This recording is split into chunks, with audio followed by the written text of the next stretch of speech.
তাদের এই অভিযোগের জবাব দিয়ে নাজিল করলেন ইন্না আ'তাইনাকাল কাউসার ফাসাল্লি লিরাব্বিকা ওয়ানহার ইন্না শানিআকা হুয়াল আবতার। আল্লাহ পাক রব্বুল আলামিন কাফের বেঈমানদেরকে, তৎকালীন কাফেরদেরকে, কিয়ামত পর্যন্ত আনেওয়ালা সমস্ত কাফের বেঈমানদেরকে জবাব দিয়ে দিলেন, আমার বন্ধু নির্বংশ নয়, হে বন্ধু তুমি নির্বংশ নয়। নির্বংশ হলো যারা আপনার শত্রুতা করছে, কিয়ামত পর্যন্ত তারা হবে নির্বংশ, তাদের বংশে বাতি দেওয়ার কেউ থাকবে না।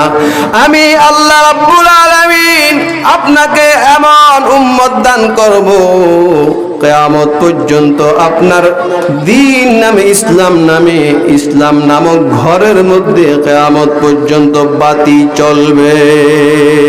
বলুন সুবহানাল্লাহ। কিয়ামত পর্যন্ত আপনার দ্বীনের ঘরে বাতি দিবে কারা?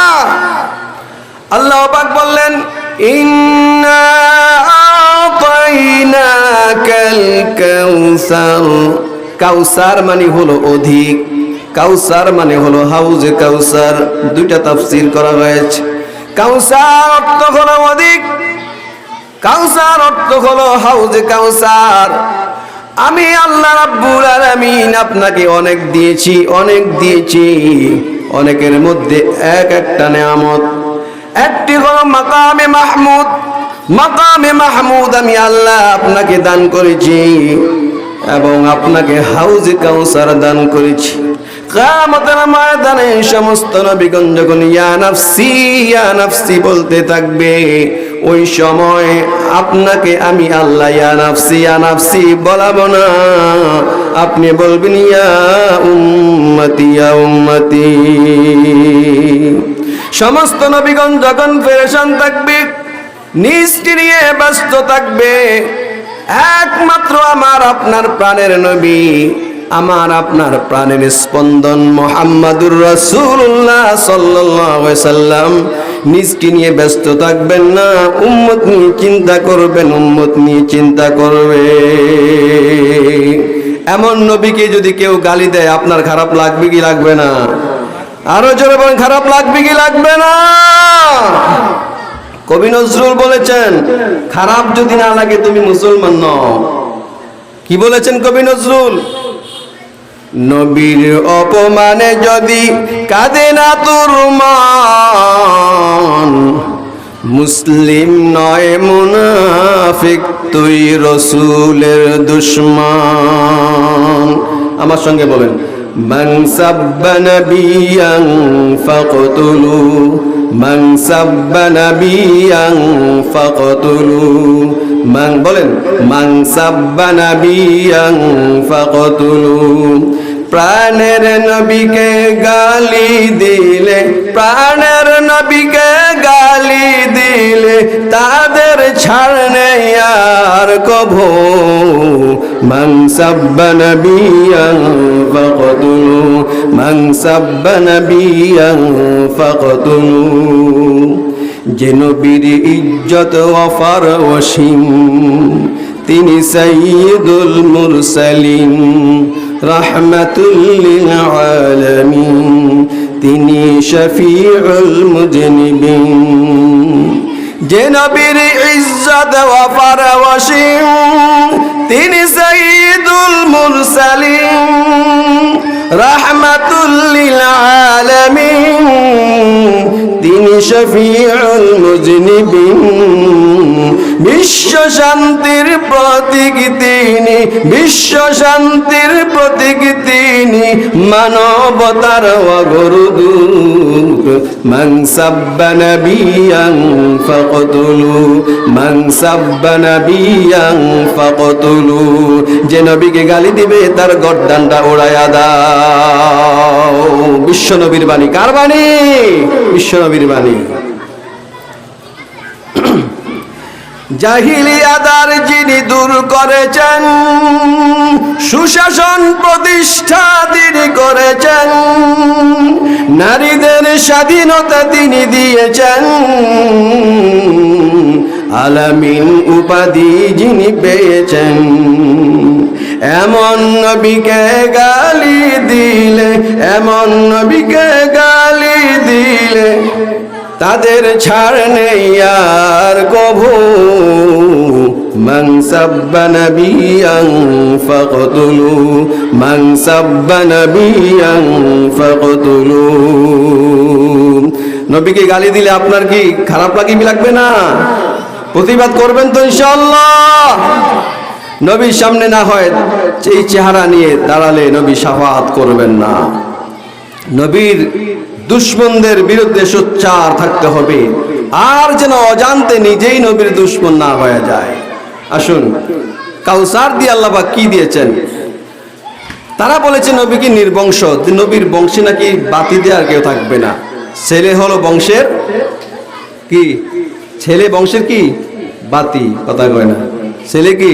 বংশের বাতি। নবীজির ছেলে নাই, বংশের বাতি দেওয়ার কেউ থাকবে না। কিন্তু আল্লাহ পাক রব্বুল আলামিন বলেছেন, ইন্না আ'তাইনাকাল কাউসার।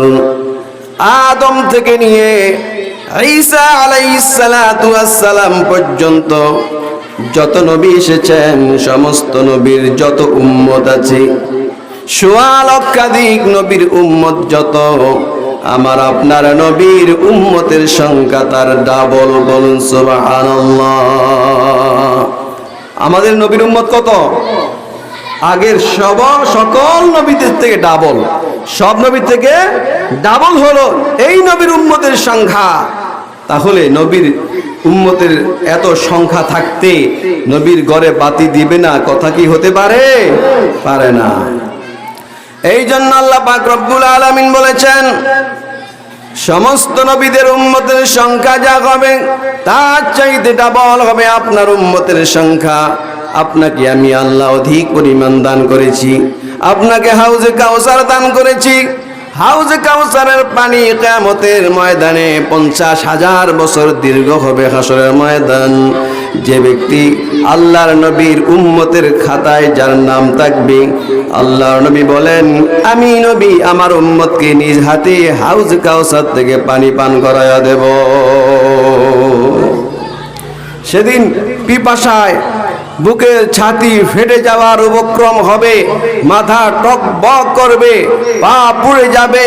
এমন কঠিন পরিস্থিতির মধ্যে আল্লাহর নবী সাল্লাল্লাহু আলাইহি সাল্লাম তার পেয়ারে উম্মতদেরকে ধরে ধরে পানি পান করাবেন। আকাশে যতগুলো তারকা আছে নবীজি দেখিয়েছেন, আকাশে যেমন তোমরা অসংখ্য তারকা দেখতে পাও, হাউজে কাউসারে পাড়ে এরকম অসংখ্য পেয়ালা তোমরা পাবে। সুবহানাল্লাহ। সাহাবী জিজ্ঞাসা করলেন, ইয়া রাসূলুল্লাহ, হাসরের ময়দানে আপনাকে কোন জায়গায় পাবো? এত উম্মত আপনাকে কোথায় পাবো? তখন নবীজি বললেন, তোমরা আমাকে খোঁজার জন্য দাড়িপাল্লায় যাবা, মিজানের দাড়িপাল্লায়। সেখানে যদি আমাকে না পাও তাহলে তোমরা হাউজে কাউসারে চলে যাবে, আমি সেখানেও থাকতে পারি। যদি সেখানে না পাও তাহলে তোমরা ফুলসিরাতের পাড়ে চলে যাবে। 3টা জায়গা আমার উম্মতের জন্য সবচাইতে ভয়ঙ্কর জায়গা হবে। আমার একজন উম্মত যেন কোনোভাবে জাহান্নামে কেটে না পড়ে যায়, আমি রাসূল সেই জন্য দৌড়াদৌড়ি করতে থাকবো, দৌড়তে থাকবো। সেই নবীর উম্মত আমরা, সেই নবীর সুন্নত কি মানতে রাজি আছি ইনশাআল্লাহ? সেই নবীর আদর্শ মানতে রাজি আছি ইনশাআল্লাহ? কেমন নবীকে আমরা আল্লাহ তাআলা আমার জন্য মডেল করেছেন, কেমন নবীকে আমার জন্য মডেল করেছেন।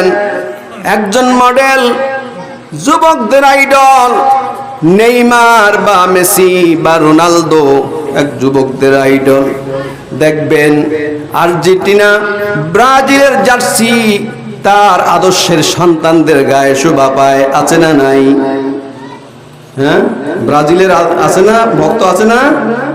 এরপরে আরেকটা কি ব্রাজিল, আরেকটা কি রে আর্জেন্টিনা। এই দুই দেশের ভক্তরা ওই দেশের খেলোয়াড়দের গেঞ্জি গায়ে দেয়, কার চুলের কাটিংটা করে, যে আমার খেলোয়াড় কিভাবে চুল কাটে ওইভাবে সে চুল কাটে, কেননা সে নেইমারের আদর্শের সন্তান, তারকে ফলো করে চুল কাটে, তার মতো গেঞ্জি পরে, তার মতো খেলতে চেষ্টা করে, ব্যাটিং করে, বোলিং করে, কেননা তার আদর্শ সে গ্রহণ করেছে, তার মতো চলার চেষ্টা করে। আর আমি আপনি যারা রসুলকে ভালোবাসি, রসুল কিভাবে চুল কেটেছেন, কিভাবে মুছ কেটেছেন, কিভাবে দাড়ি রেখেছেন, কিভাবে টুপি পরেছেন, কিভাবে পাঞ্জাবি পরেছেন, কিভাবে কদম রেখেছেন, কিভাবে হাঁটতেন, কিভাবে কথা বলতেন, কিভাবে লেনদেন করতেন, কিভাবে স্ত্রীর সঙ্গে কথা বলতেন, সন্তানদের সঙ্গে কথা বলতেন, কিভাবে প্রতিবেশীদের সঙ্গে কথা বলতেন, কিভাবে কাফের বেঈমানদের সঙ্গে আচরণ করতেন, সমাজনীতি কি কেমন ছিল তার, একজন তার আশেক হয়ে আমরা তাই ফলো করার চেষ্টা করি।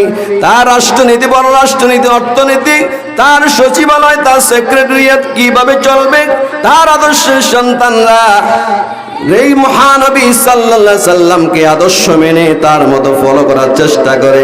আল্লাহ পাক বলেন, এমন একজনকে তোমার জন্য মডেল বানিয়েছি, যেই মডেল কোনোদিন জীবনে মিথ্যা কথা বলে নাই। সুবহানাল্লাহ। নবীজি মিথ্যা কথা বলেছেন, কোনো প্রমাণ আছে? আছে? কথা বলেন না গা ভাই, আছে? তাহলে আছে মনে হয়, আপনি চুপ করে থাকলে তো বুঝবেন যে আছে, আপনি সন্দেহের মধ্যে আছেন। আসুন সন্দেহ দূর করতেছি। আল্লাহ পাক বলছেন, لقد كان لكم في رسول الله أسوة حسنة। হযরত আয়েশা সিদ্দিকা রাদিয়াল্লাহু তাআলা আনহার কাছে সাহাবায়ে কেরাম এসে বললেন, আম্মা জান আয়েশা, নবীজির চরিত্র সম্পর্কে একটু আলোচনা করুন। আয়েশা সিদ্দিকা রাদিয়াল্লাহু তাআলা আনহা বললেন, আফালা তাকরাউনাল কুরআন কানা খুলুকুল কুরআন। আম্মা জান আয়েশা সিদ্দিকা রাদিয়াল্লাহু তাআলা আনহা বললেন, ও আল্লাহর নবী, সাহাবাগণ, তোমরা কি কোরআন পড়ো নাই? তোমরা কি কোরআন পড়ো নাই? পুরা 30 পারা কোরআনই হলো মুহাম্মাদুর রাসূলুল্লাহর আদর্শ। সুবহানাল্লাহ। নবীজির আদর্শ কি? কোরআন। জোরে কোন কি? আরো জোরে বলেন, নবীজির আদর্শ কি? কোরআন। আর কোরআনের মধ্যে ভুল আছে? আলিফ লাম মিম, আল্লাহু আকবার। যালিকাল কিতাবু লা রাইবা ফীহি।